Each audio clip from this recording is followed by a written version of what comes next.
true love gave to me. 3 French hens, 2 turtle doves, and a partridge in a... What's going on, guys? This is Maury, Pat, and Dave from the Erie Better Beer Bureau. Today we're going to be reviewing 3 French Hens from the Bruery. This beer here is a Belgian style dark ale. 75% of that, it's the Belgian style dark ale.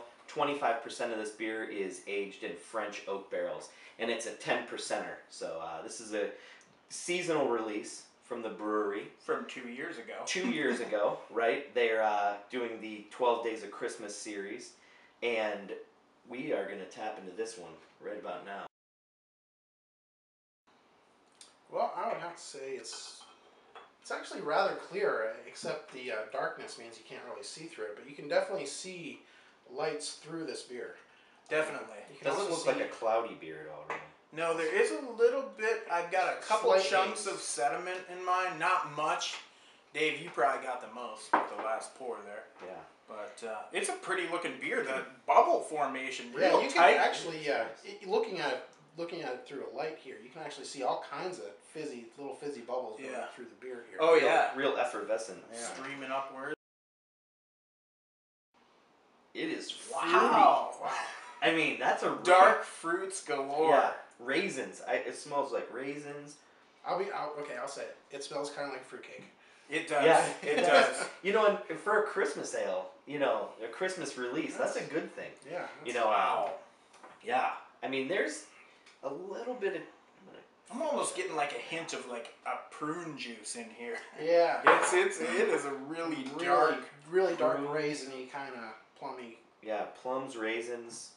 little Like- bit of like a oak wood, you know. A sugar plum. Yeah, Yeah. a little bit of wood. Yeah. Not much, though, in the smell. Just a touch I'm getting. But overall, I mean, this is one of the, I would say, fruitiest beers I've ever smelled. This is like, I'm even picking up non-IPA. just the barest hint of a boozy smell to it too. Yeah. oh yeah, I'm not getting much alcohol in this at all. All right. So let's get to the fun Yeah. part now. Cheers. Cheers.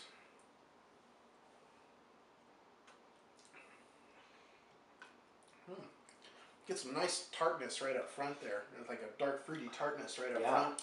Not And like it's smooth. extremely tart, but yeah, there is a... A little bit of a tartness. I think it follows the nose pretty well. It does. I mean, it's fruity. Deep, dark fruits, raisins, plums, figs. I'm even getting like a little bit of like a sour cherry. I think that's maybe what the tartness you're getting is like almost a sour cherry flavor. But at the same time, it is a little bit sweet as well. Right. You know, it kind of has that like sweet and sour thing going on overall. And there's no real bitter component to it though. It's all pretty sweet and tart. But, no Something's bitter. biting me on the tongue though. I mean, Yeah. there's not really a big alcohol burn, but there's an alcohol bite to it. I feel like there's almost like a little bit of like a champagne fizz that you get like on the swallow. Get It some- kind of just fizzes up a little bit. Like Belgian. I'm Yeah. even getting towards the middle, like a little bit of that bready Belgian yeast. I'd say this is definitely bready. Yeah. Oh yeah. You know, a big malt bill on this one. And there's a bit of a burn going on there. Yeah, a too. little bit. Yeah. What'd you But say it was, Dave? 10%. Yeah. Yeah. Say it. Say it. Hey, after 2 years, I don't even have to say it. It's drinkable. It's real drinkable for 10%. He doesn't have to say it, but he's going to. It's, but it is, really. I mean, I wouldn't guess it's 10. It's about average.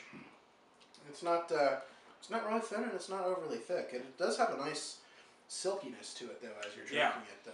Almost a syrup, little like a light syrup. You know, I'd say it's a medium. You know, I was gonna say I think it's actually on the higher side of medium, like going just past medium, because there is a lot of malts in this beer, and like you said, it has a slightly kind of sweet, syrupy factor going on.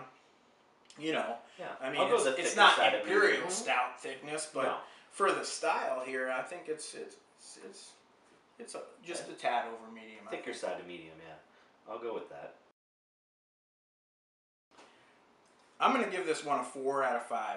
I think it's really, really, really great beer. now having it again reminded me a little bit of what it tasted like when we had it a year and a half ago, whenever that was. And it's really good. Lots of fruit flavors, a little bit of that fizzy carbonation, which, I mean, just makes for a great holiday beer, really. Right, I mean, yeah. perfect to drink this time of year. Without being overspiced. Yeah. You know, or having all those Yeah. typical holiday spices. Yeah, that's the thing. I love Nothing it. is over the top. I think it just is. It's really, really good. Easy to drink. I mean, come on. What more could you want? Yeah, it's getting a 4 from me. Yeah, I agree. I'm also going to give this one a 4 out of 5. That's a real solid beer. Some great, just dark fruit notes to it, and there's no bitterness to balance it out, but there is just this nice woodiness underneath that just smooths the flavor out. And I enjoy drinking this beer. I wouldn't mind having one next year. Yeah. You know, we'll call it 4s across the board then. I agree. I think, you know, with the combination of all the dark fruit flavors, the great carbonation, that real nice holiday feel to it without all the typical holiday spices. I like how the brewery pulled that off. Absolutely. And I do like you mentioned, that oak finish. It gives it a nice, like, kind of dry finish to it. Yeah, it's definitely worthy of a 4 out of a 5. Definitely. And one other thing I'd like to add, I like what the brewery is doing with this series. Yes. Because they're not releasing the same holiday ale each year. Each year they're coming up with something new, and this doesn't remind me of any of the Christmas beers out there. No. It's its own beer, and you got to give them points for that. Cheers. Cheers. On the first day of Christmas, my true love gave to me a partridge in a pear tree. What's up, guys? This is Maury. Pat? And Dave. True love gave to me two Yes. partridge in a pear tree. That's freaking effervescent. Triple hen brewed. Yeah. Triple hen brewed. Yeah. You know, I wonder how they stuff those hens in the oak barrels, though. That's the weird part. You think they'd be squawking and throwing a fit.